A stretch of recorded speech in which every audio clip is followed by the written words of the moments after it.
안녕하세요. 코트라 LA IP데스크의 김바바라 변호사입니다. 오늘은 세관 지재권 등록이라는 주제로 김윤정 변호사님 모시고 말씀 나눠보도록 하겠습니다. 안녕하세요. 코트라 LA IP데스크 김윤정 변호사입니다. 이 침해를 단속하는 방법에도 여러 가지가 있다고 하는데요. 그 중에서도 세관을 이용한 방법이 있다고 해서 자세하게 알아보는 시간 갖겠습니다. 그럼 첫 번째로 이 US CBP 지재권 등록이 무엇인지 설명 부탁드릴게요. 네, 미국 세관을 통과하는 여러 화물들은요, 각종 법률과 규제에 맞아야 합니다. 이 가운데서 미국 세관이 지재권을 침해하는 제품에 대한 단속을 할 수 있는데요. 지재권을 침해하는 제품이 들어오게 되면 압류, 몰수, 그리고 궁극적으로는 폐기를 할 수 있는 권한을 가지게 됩니다. 이를 가능하게 해주는 것이 바로 이 세관 지재권 등록 제도인데요. 저희가 US CBP, 이 레코데이션 프로그램이라고 부르고 있습니다. 자, 이 제도를 가능하게 해주려면요. 세관의 IPR 데이터베이스에 등록이 되어 있어야 하고요. 그 IPR 데이터베이스에 등록을 할 수 있게 해주는 것이 이 세관 지재권 등록 제도입니다. 그러면 어떤 지재권들이 등록 가능한가요? 네, 미국에는 크게 지재권을 4가지 종류로 분류하고 있습니다. 특허, 상표, 저작권, 영업비밀이고요. 그 가운데서 등록된 상표와 등록된 저작권을 기록할 수 있는데요. 저작권의 경우는 예외로 출원 후에 등록이 되지 않아도 6개월 동안은 기록을 할 수 있도록 해줍니다. 이를 위해서는 US CBP에 이메일로 출원 증명 서류를 보내주셔야 하겠습니다. 그러면 이렇게 세관의 지재권을 등록하게 됐을 때 장점이 어떤 것이 있을까요? 네, 등록된 지식재산권은요, 전국 각지의 수출입 세관에서 온라인으로 기록이 되기 때문에요. 각 수출입 세관에서 자발적인 단속이 시작이 되고요. 우리 기업의 지재권을 침해하는 제품들을 단속하게 됩니다. 또 세관이 모조품을 적발하게 되면은 모조품의 몰수 및 벌금 부과를 위해서 따로 법원에 소를 제기하실 필요가 없고요. 이미 우리 기업에서 알고 계시는 그 모조품 정보가 있으시다면은 등록을 하실 때 이를 제공해 주셔서 동일한 모조품의 수입을 억제하는 기능을 하실 수도 있겠습니다. 세관 지재권 등록 절차가 궁금하고 가장 중요한 비용이 얼마나 되는지 궁금합니다. 네, 만약에 변호사를 선임하셔서 진행을 하시면요. 상표 한 건, 지정 상품류 한 건당 190불이고요. 그리고 저작권 한 건당 190불입니다. 여기에 변호사 수임료가 한 대략 500에서 1000불 정도가 소요된다고 보시면 되겠는데요. 오늘은 저 영어가 익숙하다라고 생각하시는 기업분들이 직접 하실 수 있도록 저희가 스텝 바이 스텝 튜토리얼을 안내 드릴 예정입니다. 이 지재권 등록을 하게 되면 혹시 갱신을 해야 하는지, 만약에 해야 한다면 얼마나 자주 해야 하는지도 궁금하거든요. 네, 이 세관 지재권 제도의 장점인데요. 갱신을 계속 하실 필요는 없습니다. 상표의 경우는 한번 등록하시고 나시면 상표가 갱신되는 시점, 그러니까 저희가 every 10 years라고 하는데요. 10년마다 저희가 갱신을 하시면 되겠고요. 저작권의 경우는 한번 세관에 등록을 하시면 20년마다 등록을 해주시면 되겠습니다. 이 세관 지재권 등록 갱신을 제때 하지 않으면 어떻게 되나요? 네, 갱신을 하시게 될 때는요, 관람료가 조금 저렴해집니다. 건당 80불인데요. 만약에 갱신할 시점이 됐고 90일이 지났는데도 갱신을 하지 못하셨다면요. 새로이 세관지재권 등록을 하시는 것처럼 하셔야 되고요. 이 경우에는 관람료가 190불이 소요가 되겠습니다. 그렇지만 아까 말씀 주신 것처럼 더 이상 사용을 하지 못하게 되거나 이런 경우는 없으니까 염려하지 않으셔도 되겠습니다. 그러면 이 세관 지재권 등록을 위해서 우리 기업에서 준비하셔야 되는 서류들은 어떤 것들이 있을까요? 네, 미 특허상표청의 상표 등록증, 미 저작권 사무소의 저작권 등록증 또는 출원증이고요. 또 보호받고자 하는 마크의 디지털 이미지, 개별 이미지의 파일은 2MB로 제한이 됩니다. 또 세관에서 지재권 침해 단속 시 연락을 취할 수 있는 지정된 연락처 정보가 필요합니다. 허가받은 제조사, 양도인, 자회사 및 해당 지재권의 사용을 승인받은 모든 회사의 정보가 필요하고요. 마지막으로 제조국가 정보가 필요하겠습니다. 이 본 세관 지재권 등록만으로는 모든 모조품을 단속하기가 어렵다라고 들었는데요. 어떻게 생각하시나요? 네, 그렇습니다. 아무래도 이게 세관에 자발적인 단속이 있다 보니까요. 그리고 또 통관되는 제품의 사이즈도 뭐 큰 것도 있고 작은 것도 있고 너무나 다양하기 때문에 모든 제품이 검열되기는 참 어렵습니다. 특히나 수량이 작은 모조품일 경우는 더더욱 어려운 것이 사실이고요. 우리 기업분들도 잘 아시겠지만 이 모조품 문제라는 것이 한 번에 척결되기는 좀 어렵습니다. 우리 기업의 제품이 유명해질수록 사실은 이 모조품 문제도 더욱 기승을 부리게 될 것이고요. 이베이나 아마존 등 온라인 상거래 플랫폼 자체 내 지재권 보호 프로그램을 이용하거나 더 나아가서는 소송 또는 ITC에 제소해야 하는 방법 등을 다양하게 사용하셔야 되는 경우도 있습니다. 세관 지재권 등록 제도 하나로 모조품을 다 잡으실 수는 없지만 다각도적인 모조품 유통을 방지하는 좋은 방법 가운데 하나라고 보시면 되겠습니다. 말씀 감사합니다. 세관 지재권 등록은 우리 기업에서도 튜토리얼을 따라 하시면 비교적 쉽게 완료하실 수 있습니다. 만약에 해외 업무로 영어가 익숙하신 기업이시라면 저희 튜토리얼을 통해서 등록을 완료해 보시는 것도 좋을 것 같습니다. 다음은 김윤정 변호사님께서 세관 지재권 등록 튜토리얼을 도와주시겠습니다. 자, 그러면 지금부터 세관 지재권 등록 튜토리얼을 시작해 보도록 하겠습니다. 두 가지 유의사항이 있는데요. 첫 번째는 신청서를 작성하시다가 이 화면이 비활성화가 30분 이상 되게 되면은 초기화 되게 됩니다. 그래서 처음부터 신청서를 다시 작성을 해야 되는데요. 이 점을 조심을 하셔야 되겠고요. 두 번째로는 로그아웃 하시기 전에 반드시 신청서가 제출 완료되셔야 하겠습니다. 완료되지 않은 신청서는 등록하신 것으로 처리되지 않습니다. 자, 그러면 시작하도록 하겠습니다. US CBP에서 e-recordation 프로그램 첫 번째 화면인데요.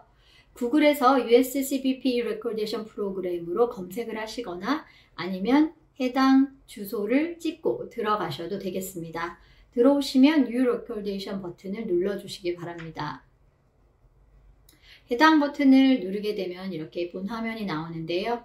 여기에서는 우리가 상표와 저작권 두 가지를 신청을 할 수가 있겠고요. 이 번호는 각각의 상표면은 상표에 대한 상표 등록번호, 저작권이면 저작권 등록번호가 되겠습니다. 저희는 오늘 상표를 진행을 할 거니까요. 그러면 상표 등록은 이곳을 클릭을 하시고요. 그리고 상표 등록 번호를 입력을 하셔야 되겠습니다. 그 상표 등록을 위해서는 190불의 관람료가 붙는데요. 이는 지정 상품류 기준입니다. 다 입력하셨다면 진행 버튼을 눌러주시기 바랍니다. 등록하고자 하는 상표의 정보가 이렇게 뜨게 되는데요. 여기서 주의하셔야 되는 것은 첫 번째, 우리가 지금 등록하려고 하는 상표의 정보가 모두 정확한지, 그리고 두 번째, 월드마크와 Description of Mark를 다른 곳에다 옮겨두셔야 되는 겁니다. 신청서에서 이 부분들을 다시 묻게 되는데요. 상당히 긴 내용이기 때문에 모두 외우셔가지고 적기는 좀 어렵습니다. 그래서 다른 곳에다 입력을 해두시고요. 확인을 하셨으면 진행 버튼을 누르게 됩니다.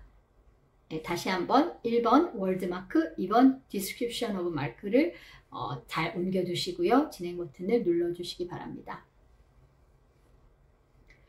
자, 그 다음부터는 상세 정보 기입이 필요한데요. 여기서 아까 제가 말씀드렸던 월드마크를 이 칸에다가 적어주시면 되고요.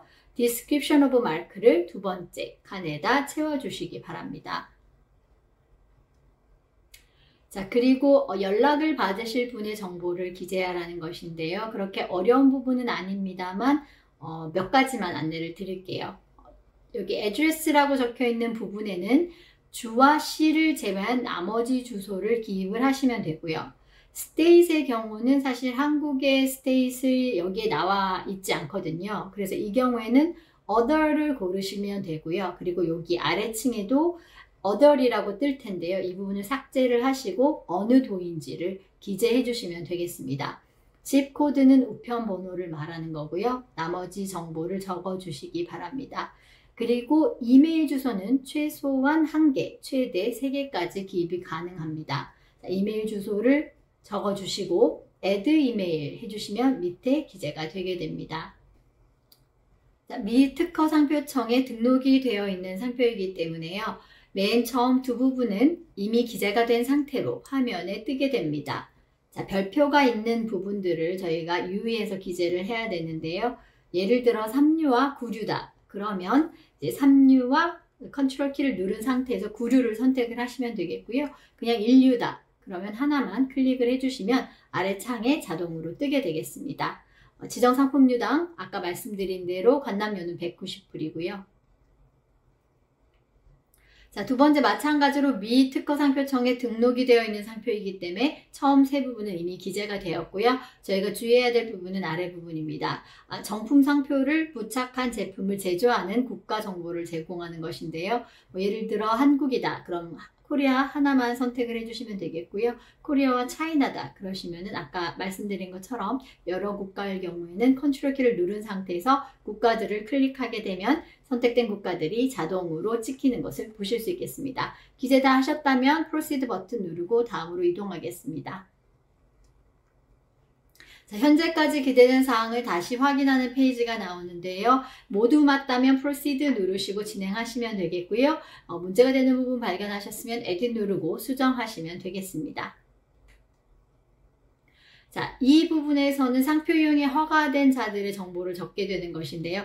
첫 번째 란에서는 모회사, 자회사, 그리고 협력사들의 이름을 쓰셔야 하겠습니다. 두 번째는 승인받은 제조사들의 이름과 주소를 모두 기재해 주시면 되겠습니다. 세 번째는 라이센스를 받거나 아니면 온라인 디렉토리, 우리가 정식 사용 허가의 기업의 정보가 있는 온라인 디렉토리 주소를 적어야 하는데요. 너무 많으실 경우에는 문서로 업로드 하시면 되겠습니다. 자, 네 번째, 기타 상표권자가 12P에 제공할 수 있는 숨겨진 정품, 인증 기능, 그리고 또는 UPC 일련 번호 형식, 제품 번호 형식 등의 정보를, 이 팁을 CBP에 제공을 하시는 것입니다. 너무 많을 경우에는 문서로 업로드 하시면 되겠습니다. 이전과 같이 기재한 사항을 다시 확인할 수 있는 페이지가 나왔는데요. 기재한 사항을 확인하고 수정 사항이 있으면 에딧 버튼, 문제가 없다면 프로시드 버튼 누르고 다음으로 이동하겠습니다. 자, 등록하려는 상표의 이미지를 업로드하는 것입니다. JPG, GIF, PDF 양식으로만 된 파일이어야 하고요. 각 파일은 용량 2MB를 넘어서는 안 되겠습니다. 업로드가 끝나면 다음 단계로 이동을 하는데요. 아까 제가 말씀드린 것처럼 라이센시 정보라든지 이런 것들이 너무 많을 때에는 파일을 업로드하라고 했었는데요. 이 세션에서 해당 파일이 있다면 업로드 해주시면 되겠습니다. 파일을 선택해서 그리고 업로드 하시고 완료하셨다면 프로시드 버튼 누르고 진행하시면 되겠습니다. 자, 마지막으로 세관 등록 비용 결제 페이지입니다. 이미 미국에서 물건 구매와 신용카드 쓰시는 것이 익숙하실 거라고 생각이 돼서요. 자세히 설명하지는 않겠습니다만 이제 빠르게 짚고 넘어가도록 하겠습니다. 지정 상품류당 관람료 190불이 붙었는지 확인을 하시고요. 그리고 신용카드, 크레딧카드로 클릭하셔서 프로시드 버튼 눌러주시면 되겠습니다. 신용카드로 결제할 때는 다음과 같은 화면이 나오는데요. 해당 정보를 정확하게 기입하시고 다음 단계로 넘어가 주시면 되겠습니다. 컨티뉴 버튼 눌러주시면 되겠고요. 참고로 저희가 경기도, 경상북도 이럴 때는 프로빈스에다가 써주시면 되겠고요. 집코드, 포스탈 코드는 우편 번호를 말하는 것입니다. 최종 결제 전에 기입된 카드 정보를 확인하는 화면이 나오고요. 이메일 컨퍼메이션을 받을 이메일 주소를 처음 그리고 두 번째 기재를 해주시면 되겠고요. 그 밖에 참조를 원하시면 이곳에 이메일 주소를 기재해 주시면 되겠습니다. 그리고 Submit Payment를 눌러주시기 바랍니다. 세관 등록 과정 최종 화면으로 다음과 같은 안내글이 나오게 됩니다. 세관 지재권 등록 확인 이메일은 여러분께서 제공해 주신 이메일 주소로 발송이 되었다. 신용카드로 결제했을 때 신용카드 결제 확인 정보도 이메일로 발송이 되었다. 그리고 세관 등록 신청이 받아들여지면 관련된 이메일도 발송이 될 것이다 라는 내용이고요. 그리고 여러분께서 혹시 모조품에 대한 정보가 있으시다면 사진이나 제조사명, 주소, 수입처 같은 관련 정보들을 해당 이메일 주소로 보내주실 수 있습니다. 그러면 US CBP에서 우리 제품에 대한 좀 더 원활한 단속이 이루어지지 않을까 생각이 됩니다. 이렇게 세관지재권 등록 튜토리얼을 알아보았고요. 관련해서 좀 더 궁금하신 사항이 있거나 자세한 정보가 필요하시다면 언제든지 LAIP 데스크로 연락 주시기 바랍니다. 감사합니다. 이렇게 세관 지재권 등록 튜토리얼에 대해서 알아봤습니다. 네, 한번 등록하시면 긴 시간 우리 기업에서 보호를 받으실 수 있으니까요. 우리 기업분들은 본 제도를 적극적으로 활용해 주시면 좋겠습니다. 등록하시면서 문의사항 있으시면 언제든지 저희 LAIP 데스크로 연락 주시기 바랍니다. 오늘도 시청해 주셔서 감사합니다.